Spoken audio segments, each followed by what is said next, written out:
Oh. Hey guys, it's Max with d.c.watches. I'm coming at you guys with a little bit of a different video today. I guess today you're gonna see my face for the first time, unless you're like one of the 3 people that watches this that also knows me in real life.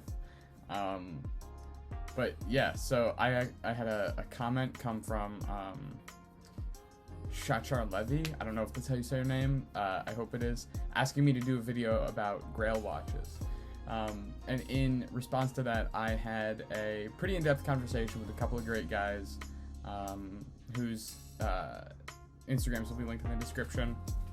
Off the top of my head, it's Arthur over at Vroom, Dan from Dan Occasionally Likes Things, and I don't know if the other 2 guys are okay with their names being public, so Arrested Time and Swiss Made Obsession.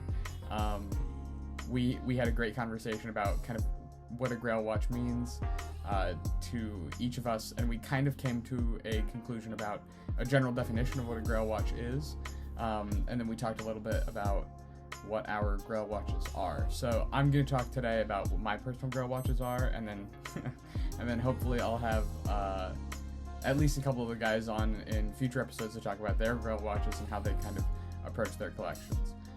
So without further ado, I'm going to run the intro, and then we will get right into this thing. Thanks, guys.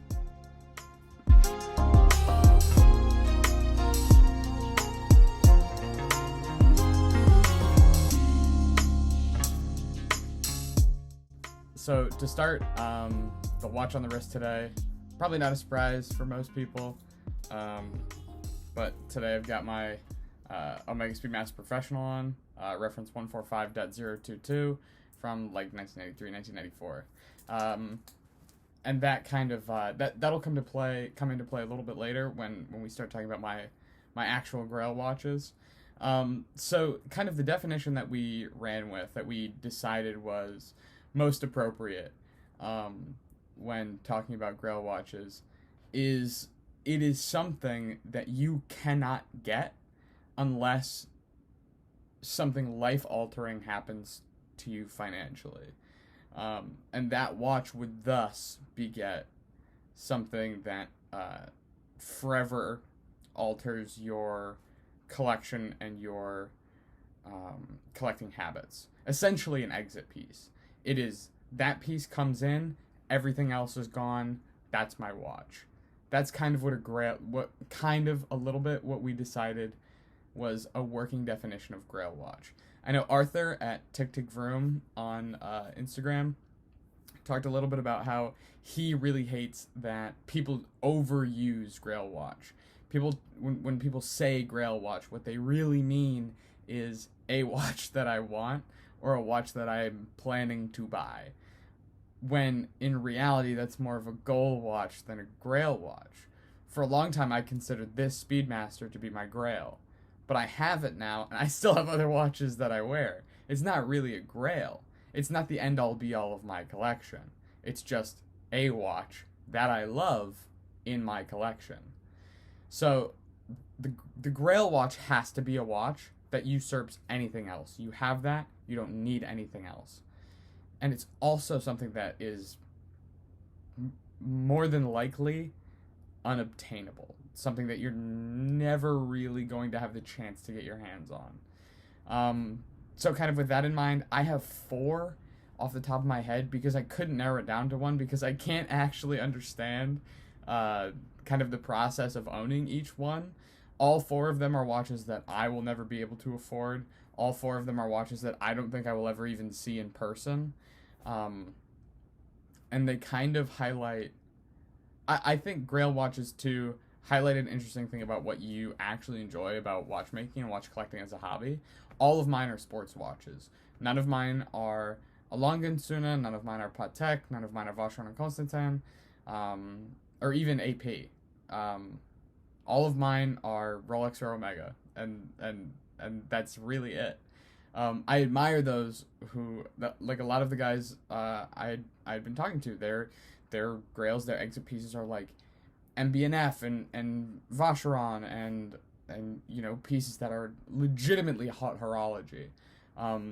I tend to kind of like things that are normal, but very rare iterations of normal. Very high, not high end, but very very difficult to find iterations of normal. I don't know why, but I think it's highlighted in my collection, and I think it speaks a lot about to what I collect anyway.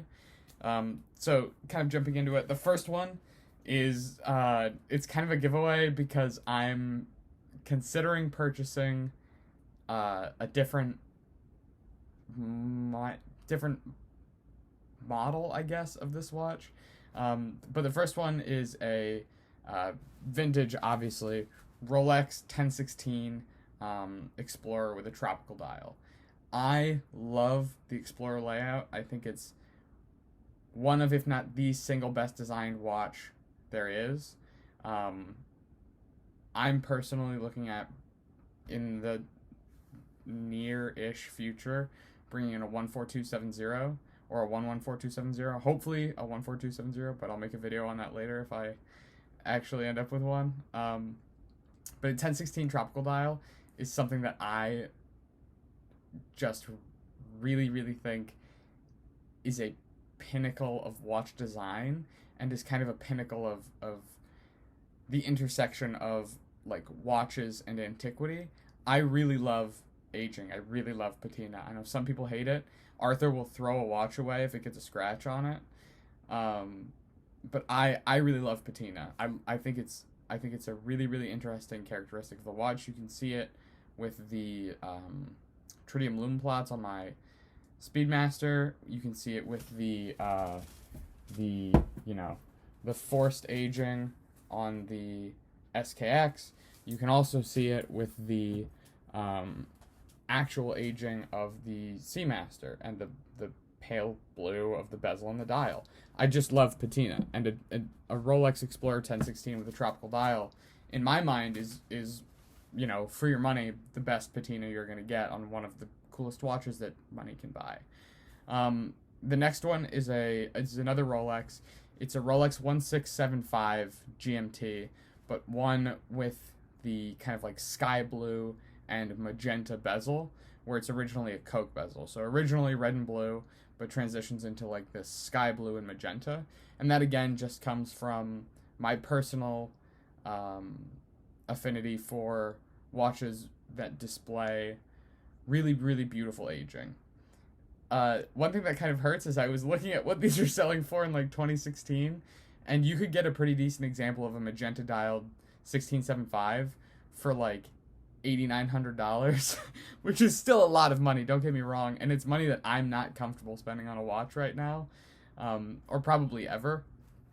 But you can't touch one for that today. It's a watch I've never seen before, same with the 1016 Explorer. And I just love it. I think there's something so whimsical about a magenta dialed Rolex GMT, because it's never gonna happen. Rolex is never gonna make us one, and I think it's whimsical that they've aged that way. The next watch is another Rolex. It's a Rolex Submariner 5513, but with an Explorer dial. These are exceptionally rare. I don't know how many are known to exist, but I know it's not a lot. And I know a couple have fetched around $250,000 at auction, even back in like 2016, 2017. It's not a watch that I have ever seen in person. It is probably a watch that I will never see in person. But it is probably my favorite Rolex Submariner, and it is certainly my favorite Rolex. I like the fact that it is just something that you don't see, which is kind of true of most of my collection, in that none of the watches that I have are necessarily ubiquitous. Even when it comes to something like my Speedmaster, which is ubiquitous in many collections, this particular iteration of Speedmaster isn't, because it's a transitional model. The same is kind of true with my 253180, the Seamaster, because of the aging on it, and because of the fact that it is it's kind of in the window where either Tritium Lume or Superluminova would have been okay, but that particular version has Superluminova. And the aging on that is something that you don't see with most of them. It's just kind of a proliferation of that rarity is what attracts me to this particular Rolex. I just think it's amazing. The 5513 Explorer dial, if I ever see it in person, will be a bucket list kind of experience for me, and owning one would be equally so, probably more so, obviously more so, I would say. And the final watch is one of the reasons that I wore the Speedmaster today. It's the Omega Speedmaster. 2 references would suffice for me here. The 2998-1 or the 2998-2, specifically with the lollipop chronograph hand. That is just, to me, so the reason I love the 2998 is that's the watch that Wally Schirra wore into space. That is the first Omega in space. That is the watch that the Foyce is based on. But the one with the lollipop seconds hand is just, bar none, one of the coolest watches I've ever seen. I can't explain the feeling that I get when I look at that watch, but I look at that watch and I think, I never need anything else. Like, if I had that watch, I wouldn't ever want to wear anything else. The same is kind of true for the rest of them, but if I had to have just one of the 4 that I've listed, it would be the 2998-1 or -2 with the lollipop chronograph hand. That watch, to me, that would be all-time exit. I obviously you can't like work out in that watch, so I would still have like an F91W or a 5600 to keep around and beat around, but in no way do I think there is another watch that usurps the 2998-1 or -2 in that particular configuration that has ever been made. So Shachar, thank you so much for the recommendation. Thank you to Arthur, Dan, Arrested Time, and Swiss Made Obsession for the conversation. And thank you guys for watching the video. Please don't forget to like, comment, and subscribe, and hopefully I'll be back soon with some more stuff. Also, just kind of a weird PSA. My Nomos is for sale, so I've made a video on that before. I'll put the link in the description for the eBay link. I am taking offers. But yeah, guys, thanks so much for watching. I hope you enjoyed. Until next time, this has been Max with D.C. Watches.